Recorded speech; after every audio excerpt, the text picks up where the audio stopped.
삶이 애매하다는 거는 설명하기가 어렵다 이런 부분인 것 같아요. 진짜 끝도 없이 피를 토한 거예요. 죽을 수도 있다는 걸 생각하면서 되게 확실하게 알게 됐어요. 안녕하세요. 그리고 말하는 김노랑입니다. 오늘은 제 삶에서 애매하다고 느꼈던 순간에 대한 그런 이야기를 해볼 거예요. 혹시나 제목을 보고 들어오셨다면 여러분도 비슷한 고민을 하고 계실 것 같아요. 같이 애매함에 대해서 생각해 보았으면 좋겠어요. 요즘에 친구들하고 통화를 하는데 다들 각자 다른 삶을 살고 있긴 한데 공통적으로 이제 전화의 마무리가 야 이제 앞으로 어떻게 될지 알 수가 없다 뭐 이런 얘기예요. 아니 우리도 어릴 때는 우리가 계획한 대로 인생이 흘러간다고 생각했어.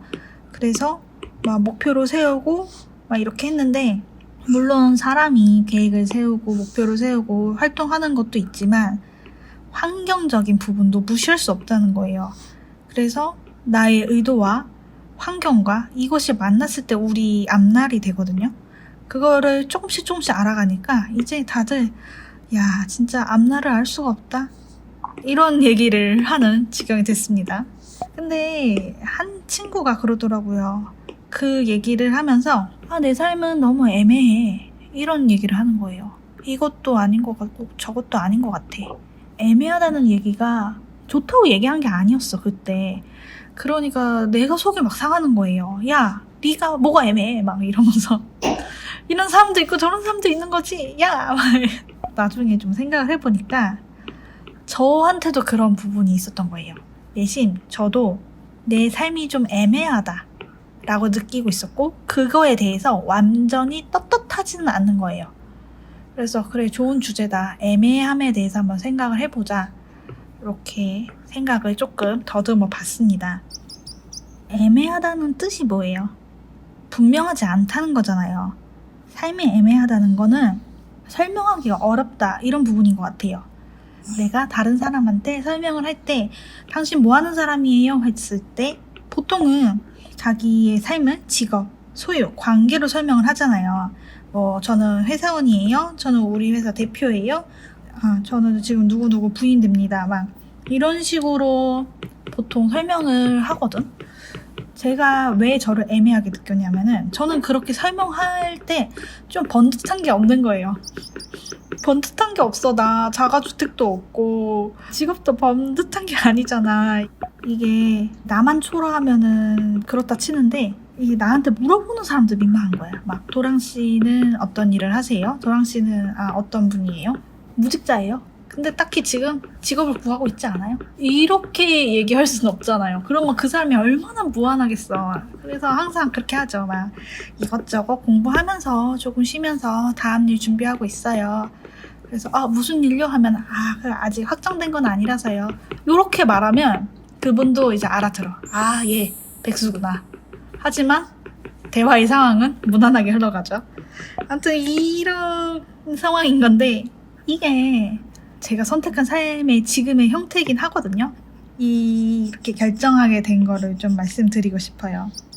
어릴 때부터 저는 아르바이트를 계속 했어요. 그래서 집에 용돈도 많이 안 받았고 많이 벌든 적게 벌든 어떻게든 돈을 계속 벌긴 했거든요. 그 돈이 다 없어졌지만 어쨌든 벌었어. 그리고 저도 이제 퇴사를 하고 좀 쉬다가 그림을 그려서 돈을 버는 쪽으로 준비를 하고 있었죠. 외주받고 이런 게 아니고 1대1로 초상화를 그리고 하는 게 저는 제가 그릴 수 있는 범주였고 제가 잘 할 수 있을 거라고 생각을 했어요. 근데 막상 준비를 하니까 너무 부담스럽고 너무 힘들었어요.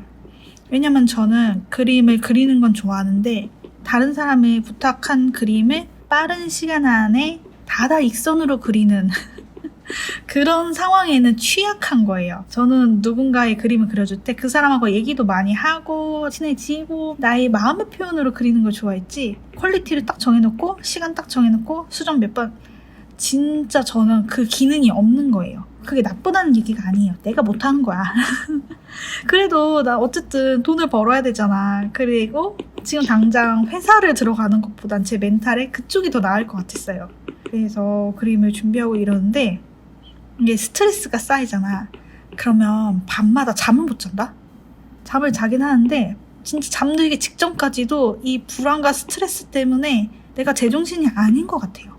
저는 그때 격투기 학원을 잠깐 다녔거든요. 내 몸을 진짜 패가 찢어져라 움직이면서 막 스트레스를 풀어.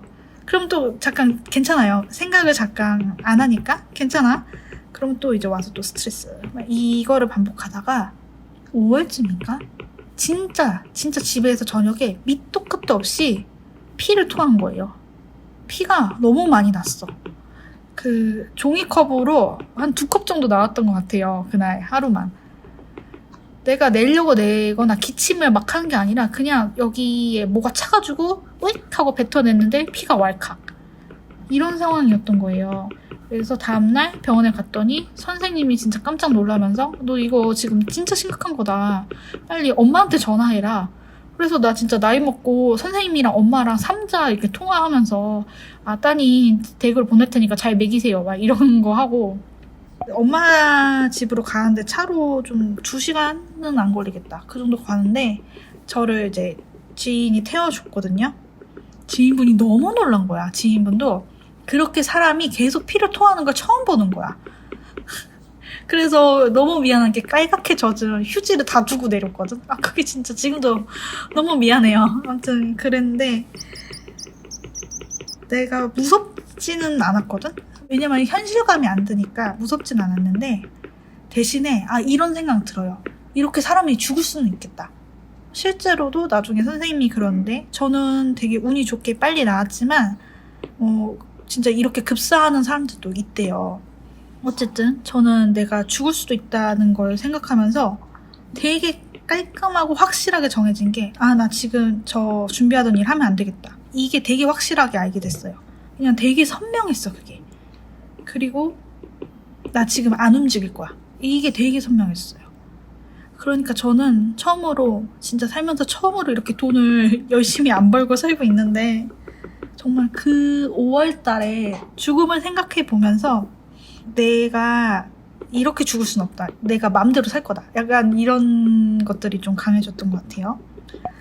어쨌든 그렇게 저는 딱 결심을 한 거죠. 내가 먼저 안 움직일 거고 흘러가는 대로 살 거야. 이렇게 결정했잖아요. 그렇다고 삶이 막 갑자기 드라마틱하게 좋아지진 않았어요. 그냥 나는 이제 엄마 집에서 요양하고 돌아왔는데 바뀐 건 없더라고. 그래도 제가 진짜로 아무것도 안 하는 건 아니에요. 사회적으로 보여지는 액션이 없는 거지. 나름대로 충실한 시간을 지금 보내고는 있거든요. 그래서 제 삶은 애매한 건 맞아요. 왜냐면 설명하기가 애매하니까. 하지만 저는 되게 요새 저한테 집중을 하고 있어요. 나는 어떤 사람이지? 무슨 생각을 하면서 살지? 이거를 도와주는 게 이 유튜브 작업이기도 하고요. 이렇게 제가 말을 하고 이걸 녹음해서 듣고 이런 것들도 제 자신을 선명하게 바라보는 작업이거든요. 제가 이렇게 말하는 제 생각이 맞다고 저는 확신을 할 수가 없어요. 근데 내가 지금 이렇게 생각하는구나. 이거를 알게 되는 게 제 내면에서는 되게 명확해지는 거예요. 그러니까 외부적인 상황이 애매하지만 되게 역설적으로 내면적으로는 선명해지는 작업을 하고 있어요. 신기하지? 이게 그래요. 돈 못 버는 백수의 변명이고 정신승리로 들릴진 모르지만 뭐 어쩌겠어요. 저는 죽음도 생각해봤고 그러고 난 결론이기 때문에 이 부분에 있어서는 양보를 할 수 없어요. 근데 또 이렇게 흘러가는 대로 살다 보니까 이상하게 60대 이상의 어른들을 만날 일이 몇 번 있었거든요. 근데 그분들이 하나같이 하는 말이 너 지금 너무 어리다였어요. 제 입장에서는 제 나이가 되면은 그래도 사회에 어떤 자리를 잡았다는 표현을 쓰거든요. 그런 사람들이 정말 많은데 그런 애들에 비하면은 제가 지금 뭐 평판적으로 없으니까 좀 약간 위축될 때가 있잖아요. 근데 60대 분들이 보기에는 아직 괜찮다. 그분들이 해주는 말이 사람마다 정말로 속도가 다르고 지금 너가 갖는 그 과정이 나중에 40대가 되고 50대가 됐을 때 필요한 과정일 수 있다. 절대로 그거를 소홀히 여기지 말고 너의 지금 이 순간을 함부로 여기지 말아라. 이렇게 되게 따뜻한 지지를 보내주셔서 너무 감사했죠. 근데 그건 있었다. 그래도 그분들이 하는 말이 기초 지식은 쌓고 있어라 이런 얘기를 해주더라고요. 몰라, 어른들은 그렇게 얘기하더라. 50대 중반에 진짜 사회인이 됐을 때 기초 소양이 없으면은 사람들하고 만났을 때 얘기를 하기가 어려운데 생각보다 사람들하고 얘기를 잘하고 대화가 잘 되는 것에서 풀리는 일들이 너무 많다는 거예요. 그래서 누구와도 만나도 생각이 열려있고 대화도 원활하게 할 수 있으려면은 기초 지식을 다양한 분야로 다 쌓아야 된다. 이런 거를 좀 얘기를 해주셨어요. 얼마 전에 이동진 평론가님도 이런 주제로 영상을 하나 올리셨거든요. 어른들한테는 이런 게 있구나. 제 세대에서는 하나의 전문 직종을 좀 잘 해라. 이런 종류의 조언을 많이 들었었거든요. 그래서 좀 신선했다. 제가 생각하기에 그런 사람이 좀 멋있을 것 같아요. 넓게 누구와도 대화할 수 있는 사람. 그래서 이제 내년에는 이런 기초 소양 부분을 제가 채울 수 있는 무언가를 해야지 일단 생각은 하고 있어요. 예, 아무튼 결론적으로 이 애매한 시간을 긍정하기로 한 거예요. 왜냐면 다른 사람들한테는 설명을 할 수 없지만 이 애매한 시간이 저에게 필요하고 이 애매함도 영원하지 않을 거라는 거예요. 제가 차근차근 준비하고 저를 다듬고 이 시간이 끝나면은 또 저한테 다른 페이지가 열릴 거예요. 저는 그 부분에 있어서는 좀 확신이 있어요. 저를 레벨업 시키고 있다 보면은 분명히 또 기회가 만들어지고 상황이 만들어질 거다. 그런 믿음이 있어요.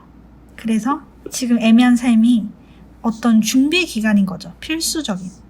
그리고 저 같은 사람이 저뿐만은 아닐 것 같아요. 나름대로 열심히 하고 있고 충실히 했는데 아직 설명할 수가 없어서 애매한 상태인 그런 사람들이 분명히 있을 거고 알고 계실 거예요. 그분들은 자기가 이제 준비 중이라는 단계라는 걸.